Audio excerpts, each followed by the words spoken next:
Hello বন্ধুরা, আজকে আমি করব ফুলকপি আলু মাছ দিয়ে ঝোল। প্রথমে কড়াইতে জল দিয়ে তাতে একটু অল্প করে নুন দিয়ে ফুলকপিটা ভাবিয়ে নেব।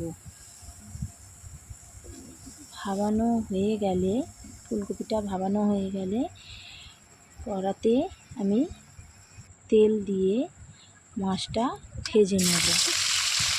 মাছটা ভাজা হয়ে গেলে সেই তেলেই আমি ফুলকপিটা ভেজে নেব, নুন আর অল্প করে হলুদ দিয়ে। আবারও আমি সেই তেলে জিরে দিয়ে তার মধ্যে আলু দিয়ে আলুটা আমি হালকা করে ভেজে নেব। ভাজা হয়ে গেলে আদা জিরে বাটা দেব, নুন লঙ্কার গুঁড়ো হলুদ গুঁড়ো টমেটো একটু কাঁচা লঙ্কা দিয়ে নেড়ে চেড়ে ফুলকপিটা দিয়ে দেবো। ফুলকপিটা দিয়ে একটু নাড়াচাড়া করে জল দিয়ে দেবো।